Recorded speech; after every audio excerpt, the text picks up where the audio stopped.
फिरौन डूब गया। मूसा अलैहिस्सलाम बनी इसराइल को लेकर आगे बढ़े, आगे पहुंचे तो अल्लाह ताला ने मूसा अलैहिस्सलाम को कूहे तूर पे बुलाया और कहा कि ऐ मूसा, हम तुम्हें अपनी किताब देंगे, तुम्हें कुछ खास अहकामात देंगे, उसके लिए तुम्हें तूर पहाड़ के ऊपर आना पड़ेगा। और 40 दिन तक मूसा अलैहिस्सलाम तूर पहाड़ पे थे। और आपको एक बात बता दूं मैं कि मूसा वो इकलौते नबी है जिनसे अल्लाह ने डायरेक्ट बात किया है। किसी फरिश्ते का बीच में वास्ता नहीं था, अल्लाह ने डायरेक्ट बात की है मूसा से। जब भी बात की है डायरेक्ट बात की है। तो हजरत मूसा ने कहा कि अल्लाह, मैं आपको देखना चाहता हूं। अल्लाह ने कहा लन तरानी, तो मुझे कभी नहीं देख सकते। बाज उलमा ने कहा है कि अल्लाह ताला को मूसा ने कहा लन तरानी, अल्लाह ने कहा तुम मुझे कभी नहीं देख सकते। इससे पता चला कि अल्लाह को कोई देख नहीं सकता, कभी नहीं देख सकता।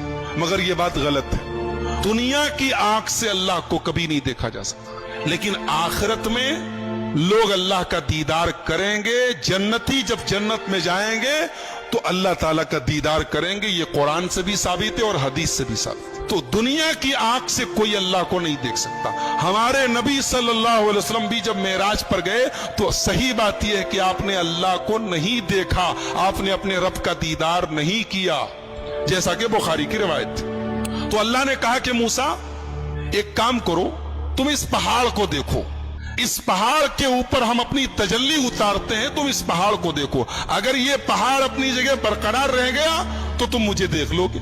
फलम्मा तजल्ला रब्बुहु लिल जबली जालहु दक्का, जब अल्लाह ने अपनी तजल्ली उतारी है पहाड़ के ऊपर, पहाड़ रेजा रेजा हो गया। वखर्र मूसा सईका, और मूसा बेहोश होके गिर पड़े।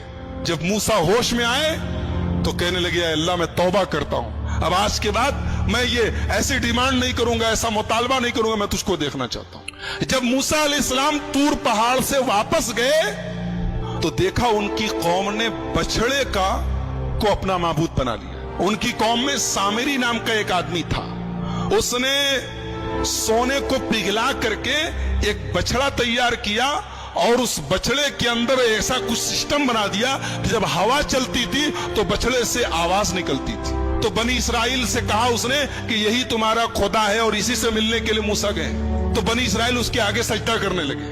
जब मूसा अलैहिस्सलाम आए और देखा कि उनकी कौम बछड़े की इबादत में लग गई है, तो सबसे पहले अपने भाई हारून को पकड़ा, जिनको अपना जानशीन बना के गए। अपने भाई हारून की दाढ़ी पकड़ ली और कहा कि मैंने तुझको अपना जानशीन बनाया था, तूने यही मेरी जानशीनी निभाई है, मेरी कौम बछड़े की इबादत में लग गई। कहा कि मेरे भाई, पहले मेरी बात सुन लो।